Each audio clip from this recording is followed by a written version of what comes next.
Olá, olá pessoal, tudo bem? Professor Luiz Henrique.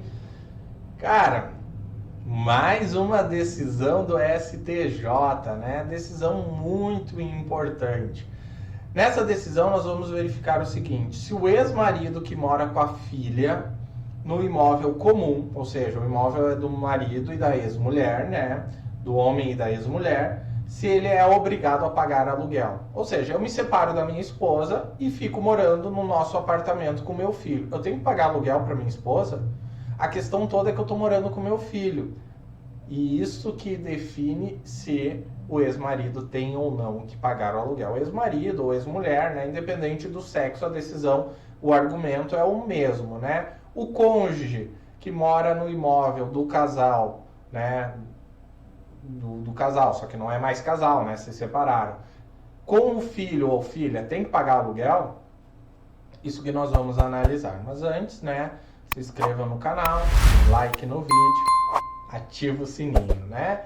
E, gente, cara, tá estudando direito, tá advogando e não sabe ainda LGPD, não sabe implementar LGPD para os teus clientes, tu tá fazendo alguma coisa de errado. Tá? Tu tá fazendo alguma coisa de errado, né? Porque LGPD é essencial. Editora Ridel, meu livro com a professora Cleise e Sandro, né? Que trata da teoria e da implementação. O Sandro, ele é analista de sistemas de informação e criou programas para implementação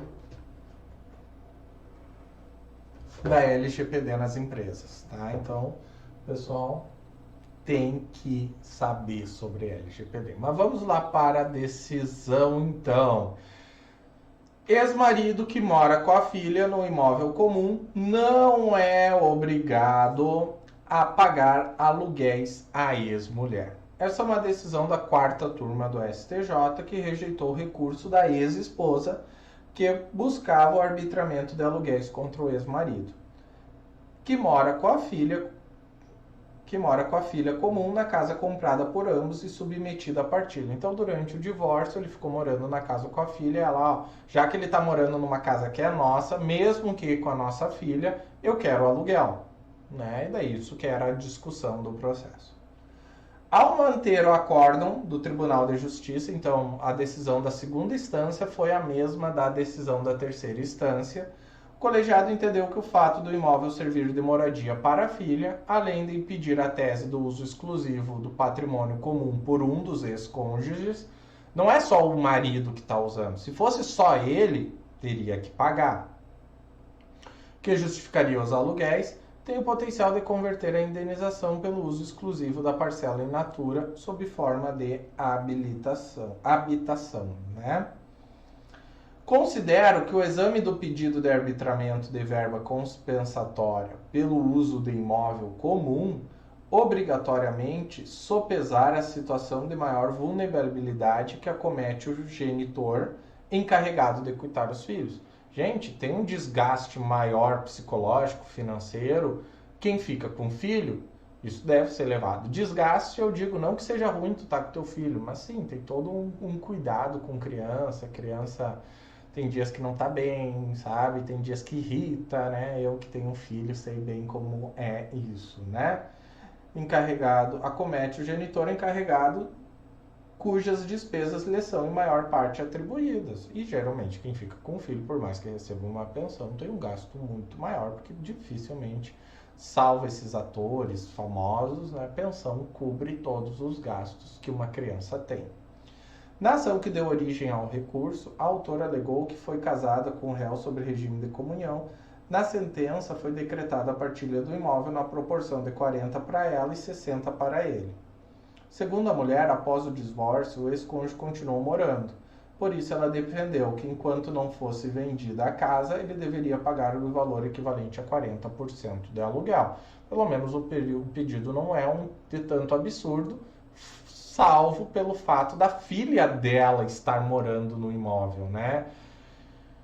O pedido foi julgado procedente em primeira instância, mas a 2ª instância do Distrito Federal reformou a sentença por entender que o ex-marido vive na casa com a filha, provendo-lhe integral sustento, Não há de se falar em enriquecimento ilícito ou recebimento de frutos de imóvel comum, por se tratar de alimentos in natura. Seria o equivalente a ela dar uma pensão como forma de habitação nos 40%, né?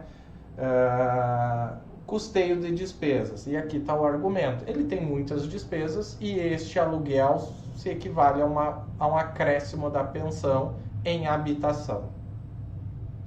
No recurso especial, a ex-mulher alegou que a hipótese da ação não diz respeito à fixação de alimentos, que já teriam sido estabelecidos em outro processo, que já teriam agora maior de idade, segundo a mãe, para a ex-esposa, considerando que o imóvel é bem indivisível e que ela detém 40% da propriedade, caracterizaria enriquecimento ilícito o seu uso exclusivo sem o ressarcimento daquele que não usufrui. Só ele está usando, então ele está enriquecendo porque o imóvel é meu e dele, só ele está usando. Eu tenho 40% deste imóvel. Este é o argumento da ex-mulher. Tem bastante rolo, mas já estamos quase terminando, tá bom, pessoal? O ministro Luiz Felipe explicou que o uso exclusivo por um dos cônjuges autoriza aquele que for privado reivindique a título de indenização parcela parcial a sua cota à renda. Ok, foi isso que eu falei. Porém, tem o caso da filha estar morando. Por outro lado, o magistrado lembrou que os genitores devem custear as despesas dos filhos menores com a moradia, a alimentação, educação, saúde, entre outros. Dever que não se desfez com o término do vínculo conjugal ou união estável. Se separou, mesmo assim, ambos têm essas responsabilidades. Adicionalmente, o relator apontou que, de acordo com a súmula 358, o advento da maioridade do filho não constitui por si só causa de exoneração de dever de prestar alimentos. Não é porque é maior de idade, né, que deixa de receber, enquanto houver a necessidade. Vamos lá. Benefício comum. Segundo Salomão, como previsto no artigo 1701 do Código Civil, a pensão pode ter caráter pecuniário ou corresponder a uma obrigação in natura, que aqui ele vai tratar como sendo a habitação, né? Os 40% da parte da mãe do imóvel. Hipótese que o devedor fornece os próprios bens necessários para a sobrevivência do alimentando, tais como moradia, saúde e educação. No caso dos autos, o relator entendeu que não ficou demonstrado o fato gerador do pedido indenizatório da mulher, ou seja, o uso do imóvel comum em benefício exclusivo do marido. Por que não é exclusivo do marido? Porque mora junto com ele a filha. Desculpa ser repetitivo, mas é para fixar bem isto para vocês. Já que há proveito indireto da mãe, cuja filha também mora na residência. Tchê, é a tua filha que está morando ali. Eu fico imaginando eles pensando e argumentando os ministros, né? Pelos mesmos motivos, para o magistrado não poderia ser reconhecida a ocorrência do enriquecimento ilícito pelo marido. Daí aqui finaliza, né? É certo que a utilização do bem pela descendente dos coproprietários, titulares do poder familiar e consequente do dever de sustento, beneficia a ambos, não se configurando, portanto, fato gerador da obrigação indenizatória fundada nos artigos 1319 e 1326.